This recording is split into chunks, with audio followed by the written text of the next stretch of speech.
Hola amigos. Esta guerra tiene una connotación como ninguna otra de las habidas en la historia, algo que no ha calibrado ni analizado en profundidad el Cuarto Reich cuando la ha provocado. Y su análisis parte únicamente de su prepotencia, y de una urgencia histórica porque la historia ya le estaba sobrepasando. Internet ya ponía a la vista de todos, el desastre social y las mentiras del capitalismo. Ver las calles de Estados Unidos, como por ejemplo las de Los Ángeles, plagadas de millones de personas sin techo, con sus tiendas de campaña en las mismísimas puertas de los centros financieros y en los aledaños de la alfombra roja de los Oscar.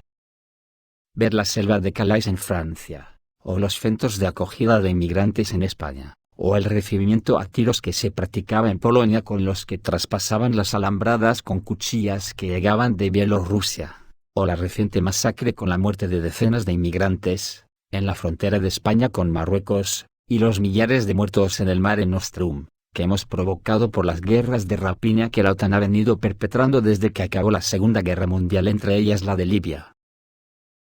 Todo esto necesitaba algo gordo para intentar taparlo, y desviar la atención hacia un chivo expiatorio, y es aquí donde el Cuarto Reich ha empezado a cavar la tumba de toda la humanidad. Porque como he dicho antes, esta guerra tiene un factor diferenciador de las demás. Uno es, que ahora el mundo está en la era de Internet, y Falsimedia ya no puede tapar las mentiras del imperio OTAN.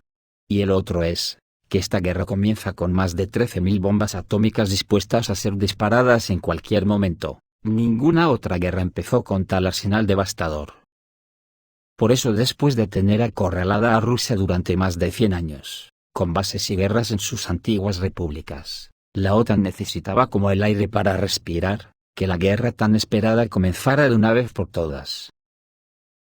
Por eso, el día que Putin ordenó la invasión del Donbass, a la OTAN se le abrió el cielo de par en par. Al fin lo hemos conseguido, gritaron a buen seguro en todas las cancillerías de la OTAN.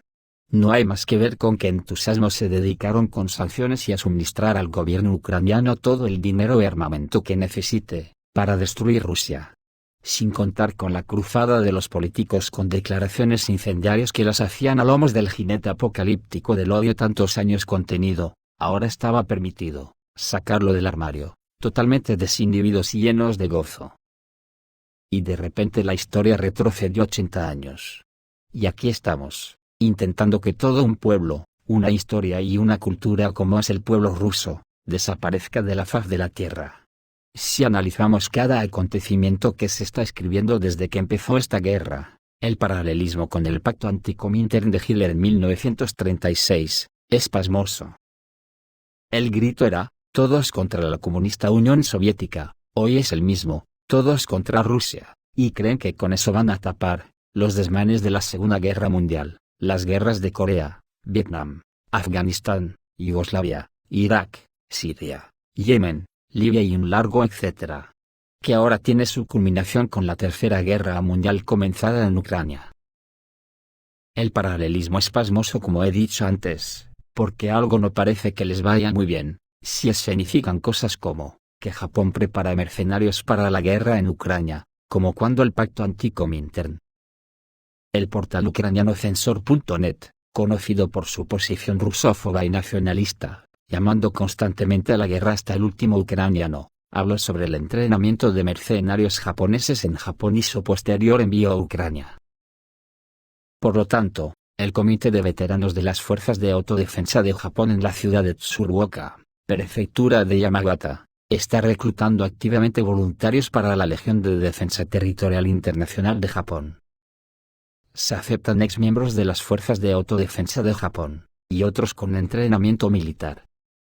A expensas del comité, se proporcionan los viajes al punto de recogida, la alimentación y el examen médico en el hospital de la ciudad de Sakata de la misma prefectura. La asistencia en este proceso es proporcionada por la Embajada de Ucrania en Japón, que elabora los documentos de migración necesarios. Los voluntarios aceptados son enviados a un centro de formación especial en Asai, donde reciben la formación adicional necesaria. El espíritu más alto y las cualidades de lucha de los guerreros japoneses son bien conocidos en todo el mundo. Existe una fuerte creencia de que su aparición en los frentes de lucha contra los invasores rusos los horrorizará. Pero resulta que el gobierno japonés continúa cooperando activamente con Rusia en la esfera económica y se niega categóricamente a retirarse del proyecto Sakhalin-2, porque la empresa japonesa Enea Mitsui posee el 12,5% de las acciones, y Mitsubishi el 10%. Mientras los verdaderos japoneses, herederos de las gloriosas tradiciones marciales de sus antepasados, cuyo espíritu reposa en el templo de Yasukuni, se preparan, como antiguos samuráis, para dar la vida por la independencia de Ucrania, el comercio japonés se comporta de manera traicionera. Son estas empresas las que traicionan los intereses del mundo civilizado, compran gasolina y reponen el presupuesto del agresor con dinero, con el que luego mata a los ucranianos. Por supuesto, Kiev no actúa de forma independiente. Es solo que con sus manos, Washington está tratando de obligar a Japón no solo a involucrarse profundamente en la crisis de Ucrania, sino también a abandonar el gas ruso. Pero en la importante faceta económica en la que ya contaban que a estas alturas, Putin ya se habría doblegado, y Rusia estaría de rodillas ante Occidente suplicando compasión. Resulta que está ocurriendo todo lo contrario. Y a espera de que las bombas nucleares salgan de sus silos, que no lo duden que saldrán. La bomba económica ya le ha estallado a toda la OTAN en la cara, porque a decir por alguna prensa occidental y gracias a Internet, nos enteramos el resto de mortales, ya que falsimedia sobre esto no dicen ni pío.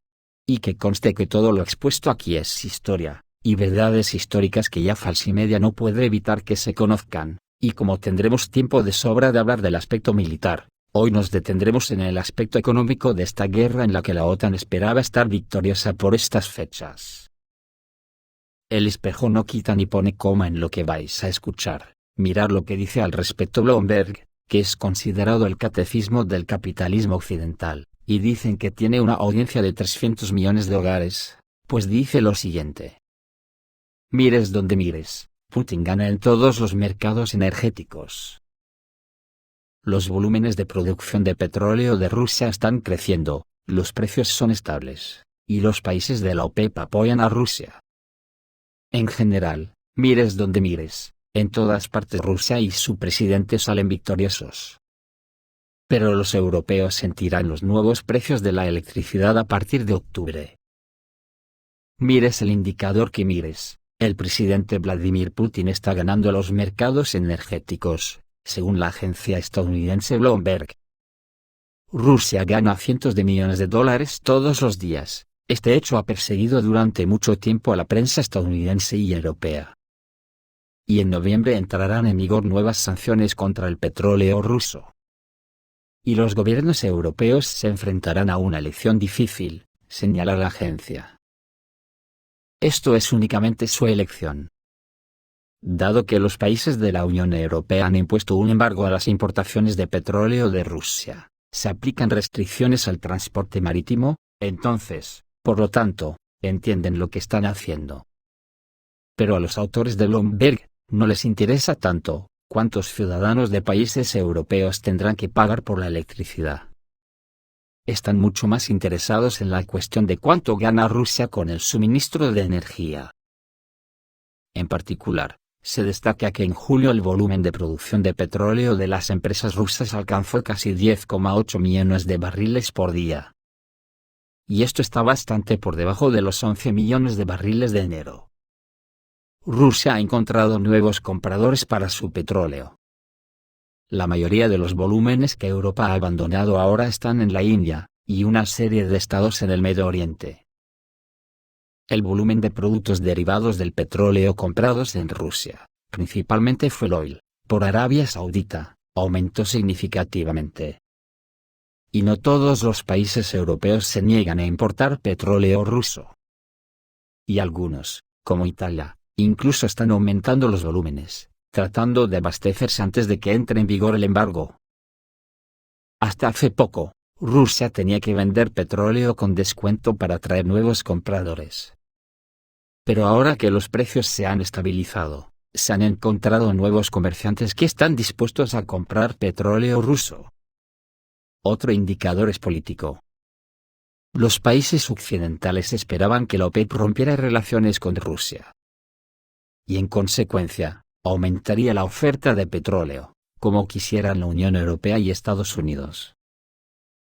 Pero al final, después de la visita del presidente estadounidense, Joseph Biden, a Arabia Saudita, llegó ahí el viceprimer ministro ruso Alexander Novak. Y a los pocos días de su viaje, los miembros de la OPEC Plus anunciaron, según señaló Bloomberg, un pequeño aumento en la producción de petróleo. Públicamente, los políticos europeos siguen pidiendo firmeza y unidad. Aunque son muy conscientes de los problemas a los que se enfrentan sus países si se niegan a suministrar recursos energéticos desde Rusia. Hasta ahora, solo el gobierno húngaro no está tratando de pretender que el país se las arreglará sin suministros de Rusia. Por lo que el primer ministro húngaro Viktor Orbán, algunas publicaciones europeas ya le han declarado el caballo de Troya de Putin. Y cabe señalar, los residentes de los estados vecinos de Hungría acuden a las gasolineras locales, porque la gasolina es mucho más barata que en sus países. Debido a esto, Hungría incluso impone restricciones a los extranjeros. Me pregunto por qué está pasando esto. Esta es en gran parte una pregunta retórica.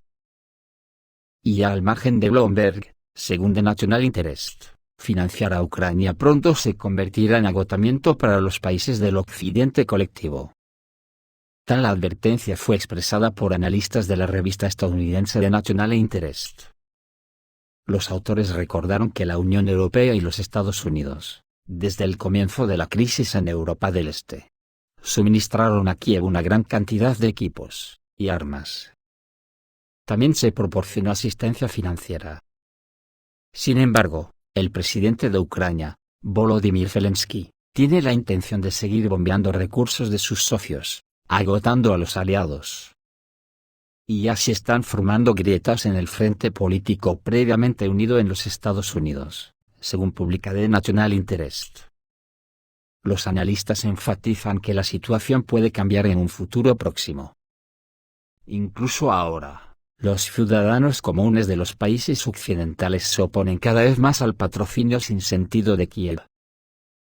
Y cuando Occidente está incautando activos rusos con cifras que oscilan sobre los 400 millones de dólares, según fuentes, resulta que Rusia podrá retener sobre $1 billón de empresas occidentales que operan en Rusia.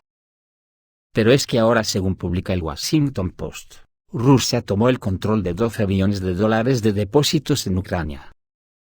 Después del inicio de la operación especial, Ucrania perdió y estableció el control de depósitos minerales por valor de $12,4 billones, informa The Washington Post. Según la empresa analítica canadiense Seidev, Rusia controla actualmente 63 yacimientos de carbón en Ucrania, el 42% de los metales, el 11% de las reservas de petróleo, una quinta parte del gas natural, y un tercio de los yacimientos de elementos de tierras raras, incluido el litio, necesario para la fabricación de baterías. Ucrania también perdió grandes depósitos de uranio, oro, y piedra caliza. Como resultado, Kiev puede perder el acceso al 67% de sus recursos naturales. Sin estos depósitos, Ucrania experimentará dificultades con la producción de productos de alta tecnología. Además, Kiev reducirá la exportación de recursos energéticos y minerales a los países occidentales, que se verán obligados a comprarlos a Rusia y a China. Asimismo, la situación actual ha llevado al congelamiento de proyectos de inversión en los sectores energético y minero. Según Stanislav Finchenko, director del Centro Analítico de Economía Ucraniano, Ucrania corre el riesgo de convertirse en uno de los países bálticos que no pueda apoyar su industria. Después de las informaciones que dan estas agencias occidentales, que además son de gran prestigio entre las burguesías, que yo las califico de catecismos para sus ciudadanos. La pregunta es, ¿admitirá la OTAN semejante derrota económica en lo que creía precisamente su fuerte? Yo creo que no, lo que nos lleva directamente a preguntarnos: si no la admite, ¿qué alternativa le queda? Seguramente no le quedará otra que mover los misiles nucleares de su sitio, para buscarles nuevo destino. Esto es todo, amigos, reciban un saludo.